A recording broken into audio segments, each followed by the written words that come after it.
인더스 문명 멸망. 4500년 전 지구상에서 가장 발달된 도시들이 존재했습니다. 완벽한 하수도 시설, 격자형 도로망, 표준화된 건축 시스템까지 갖춘 모헨조다로와 하라파. 그런데 이 완벽한 문명이 어느 날 갑자기 역사에서 사라져 버렸습니다. 전쟁도 대파괴도 없이 말이죠. 오늘은 인류 역사상 가장 미스터리한 문명 붕괴의 진실을 파헤쳐 보겠습니다. 파트 1 완벽했던 계획 도시의 탄생. 안녕하세요. 오늘은 정말 신기한 고대 문명 이야기를 가져왔어요. 바로 인더스 문명인데 이 문명이 얼마나 대단했는지 아시나요? 기원전 2600년경에 이미 현대 도시보다 더 체계적인 도시를 만들었거든요.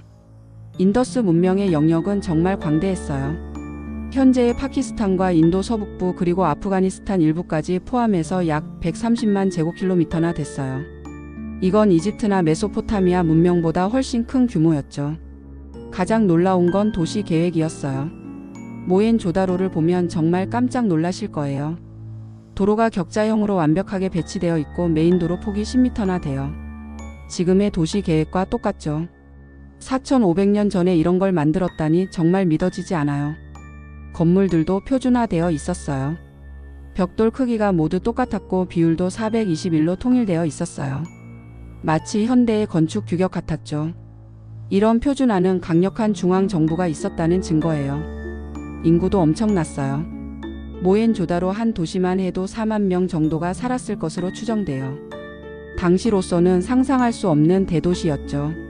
전체 인더스 문명의 인구는 약 500만 명 정도였을 거라고 해요. 파트 2 현대를 앞선 첨단 기술들.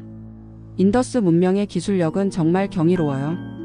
특히 상하수도 시설은 로마 시대보다도 더 발달했어요. 모든 집에 개인 화장실과 목욕탕이 있었거든요. 4500년 전의 말이에요. 하수도 시스템이 정말 놀라워요. 지하에 배수관이 촘촘히 깔려 있었고 맨홀 뚜껑까지 있었어요. 하수가 흘러가는 경사도 완벽하게 계산되어 있었죠. 심지어 정화 시설까지 있었다고 해요. 현대 도시 계획가들도 감탄할 정도예요. 건축 기술도 대단했어요. 대욕장 같은 건물을 보면 방수 기술이 정말 뛰어났어요. 아스팔트와 석고를 섞어서 완벽한 방수층을 만들었거든요. 4000년이 지난 지금도 물이 새지 않을 정도예요. 도시 방어 시설도 체계적이었어요. 성곽과 막루가 전략적으로 배치되어 있었고 성문의 구조도 매우 정교했어요. 적이 쉽게 침입할 수 없도록 설계되어 있었죠. 농업 기술도 앞서 있었어요. 관계 시설을 이용해서 밀, 보리, 목화 등을 재배했어요. 특히 목화 재배는 인더스 문명이 세계 최초였어요. 지금도 파키스탄이 목화 생산지로 유명한 이유가 여기서 시작된 거죠. 측량 기술도 놀라워요. 길이와 무게의 단위가 모든 지역에서 통일되어 있었어요. 이건 광범위한 무역과 행정이 가능했다는 뜻이에요. 파트 3 국제 무역의 중심지. 인더스 문명은 단순히 농업 문명이 아니었어요. 정말 놀라운 국제 무역망을 구축했거든요. 메소포타미아까지 가서 장사를 했어요. 4500년 전에 국제 무역이라니 정말 대단하지 않나요? 인더스 인장이 메소포타미아 유적에서 발견됐어요. 이건 인더스 상인들이 바빌로니아, 수메르까지 가서 거래했다는 증거죠. 배를 타고 페르시아만을 건너서 장거리 무역을 했던 거예요. 주요 수출품은 목화 직물, 상아, 진주, 보석류였어요. 특히 목화 직물은 당시 최고급품이었어요. 메소포타미아 사람들이 인더스 목화를 정말 좋아했거든요. 지금의 명품 브랜드 같은 존재였죠. 수입품도 다양했어요.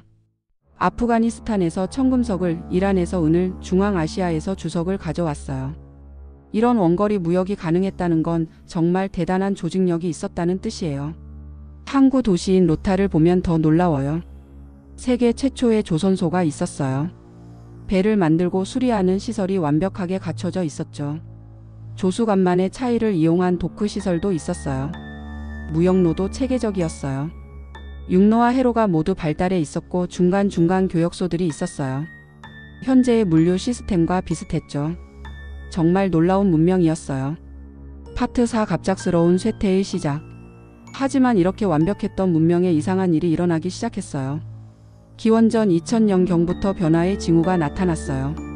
처음에는 작은 변화였지만 점점 심각해졌죠. 가장 먼저 나타난 건 도시 규모의 축소였어요. 새로 지어지는 건물들이 점점 작아졌어요. 그리고 건축 품질도 떨어지기 시작했죠. 표준화된 벽돌 대신 대충 만든 벽돌을 사용하기 시작했어요. 인구 감소도 눈에 띄었어요. 큰 집들이 여러 가구로 나뉘어 사용되기 시작했어요. 마치 현재 대저택을 원룸으로 나누어 쓰는 것과 비슷했죠.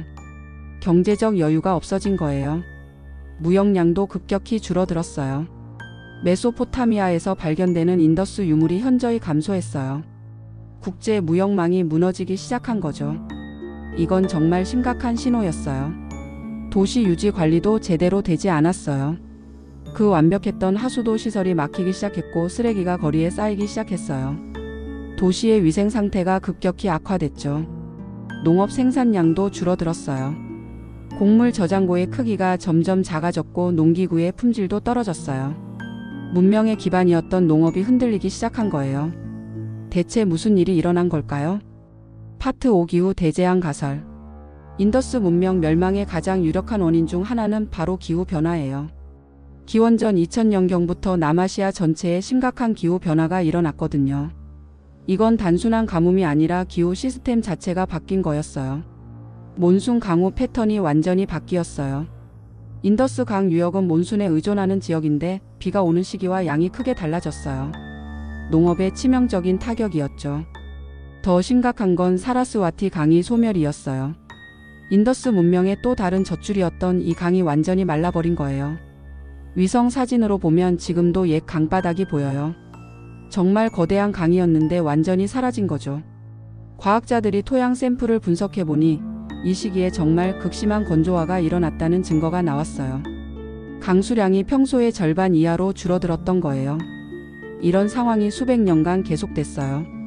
히말라야 빙하의 변화도 영향을 줬어요.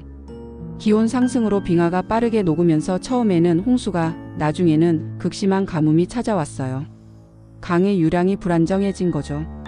바다 수면의 변화도 있었어요.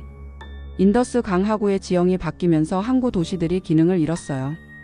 무역의 중심지였던 항구들이 더 이상 사용할 수 없게 된 거죠. 이런 여러 환경 변화가 복합적으로 작용해서 문명 전체를 흔들었어요. 파트 6 미스터리한 아리아인 침입설.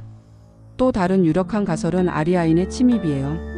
19세기 학자들이 처음 제기한 이론인데 지금도 많은 논쟁이 있어요. 과연 실제로 침입이 있었을까요? 아리아인들은 중앙아시아에서 남아한 유목민족이었어요. 말과 전차, 철기 무기를 가지고 있었죠. 인더스 문명은 주로 청동기 문명이었기 때문에 기술적으로 밀릴 수밖에 없었어요. 베다 문헌에는 아리아인들이 다사와 다수유라는 원주민들과 싸웠다는 기록이 있어요. 이들이 인더스 문명인들을 가리키는 것 아니냐는 주장이 있죠. 특히 성벽을 파괴했다는 기록이 주목받아요. 하라파에서 발견된 유골들 중에 외상으로 죽은 흔적이 있는 것들이 있어요. 칼에 베인 자국, 화살에 맞은 흔적 등이 보여요. 이것이 침입의 증거라고 주장하는 학자들이 있죠. 하지만 반박하는 증거도 많아요. 대규모 전투나 파괴의 흔적이 거의 없거든요. 만약 정말 침입이 있었다면 더 많은 전쟁의 흔적이 남았을 거예요. 성곽이 파괴된 흔적도 명확하지 않고요. DNA 연구 결과도 복잡해요. 현재 인도 사람들의 유전자를 보면 아리아인과 원주민의 혼합이 맞지만 언제 어떻게 섞였는지는 명확하지 않아요. 갑작스러운 침입보다는 점진적인 이주였을 가능성도 있죠. 아직도 학자들 사이에서 치열한 논쟁이 계속되고 있어요. 파트 7 도시 밀집의 치명적 결과. 정말 충격적인 가설 중 하나는 인더스 문명이 자신들의 성공 때문에 멸망했다는 거예요. 너무 발달한 도시 시스템이 오히려 독이 된 거죠. 인더스 도시들은 인구 밀도가 매우 높았어요. 모헨조다로 같은 경우 한 블록에 수백 명이 살았거든요. 이런 밀집 환경은 전염병이 퍼지기 정말 좋은 조건이었어요. 고고학자들이 육고를 조사해보니 영양실조와 질병의 흔적이 많이 발견됐어요.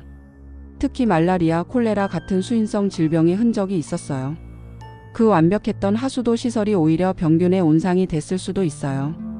또 다른 문제는 사회적 불평등의 심화였어요. 후기로 갈수록 큰 집과 작은 집의 차이가 커졌어요. 사회적 긴장이 높아진 거죠. 완벽해 보였던 평등 사회의 균열이 생기기 시작한 거예요. 환경 오염도 심각했어요. 구리와 청동을 대량 생산하면서 대기와 토양이 오염됐을 거예요. 연료로 사용한 나무 때문에 산림이 파괴되기도 했고요. 지속 가능하지 않은 개발이었던 셈이죠. 무역 의존도도 문제였어요. 원거리 무역에 너무 의존하다 보니 무역로에 문제가 생기면 경제 전체가 흔들렸어요. 메소포타미아 문명이 불안해지면서 수출이 줄어들었고 이것이 경제 위기로 이어졌어요. 현대의 글로벌 경제와 비슷한 문제였죠. 파트 8 사라지지 않은 영원한 유산. 인더스 문명은 정말 사라진 걸까요? 사실 완전히 사라진 건 아니에요. 그들의 유산은 지금도 우리 곁에 살아 있어요. 가장 놀라운 건 힌두교와의 연관성이에요. 인더스 유적에서 발견된 요가 자세의 인장, 링가 숭배의 흔적, 목욕 의식 등이 현재 힌두교와 매우 비슷해요. 5000년 전 종교가 지금까지 이어져 온 거죠. 농업 기술도 그대로 전해졌어요. 인더스 강 유역의 농민들은 지금도 비슷한 방식으로 농사를 지어요. 관계 기술, 작물 재배법 등이 대를 이어 전해져 왔어요. 도시 계획의 아이디어도 살아있어요. 격자형 도로, 상하수도 분리, 구역별 기능 분화 등은 현대 도시 계획의 기본이에요. 인더스인들이 5000년 전에 이미 완성한 개념들이죠. 하지만 여전히 많은 미스터리가 남아있어요. 인더스 문자는 아직도 해독되지 않았어요. 400여 개의 기호가 발견됐지만 무슨 뜻인지 아무도 몰라요. 이 문자만 해독되면 인더스 문명의 비밀이 모두 밝혀질 텐데 말이에요. 인더스 문명의 멸망은 우리에게 중요한 교훈을 줘요. 아무리 발달한 문명이라도 환경 변화와 사회적 문제를 해결하지 못하면 사라질 수 있다는 거죠. 하지만 동시에 진정한 문화와 지식은 형태를 바꿔가며 계속 이어진다는 것도 보여줘요. 여러분은 어떻게 생각하시나요? 인더스 문명이 이렇게 갑자기 사라진 진짜 이유가 뭘까요? 혹시 우리가 아직 모르는 다른 원인이 있을까요? 댓글로 여러분의 생각을 들려주세요. 이런 고대 문명의 미스터리가 흥미로우셨다면 구독과 좋아요 부탁드려요. 다음 영상에서는 또 다른 사라진 문명의 비밀을 파헤쳐 보겠습니다.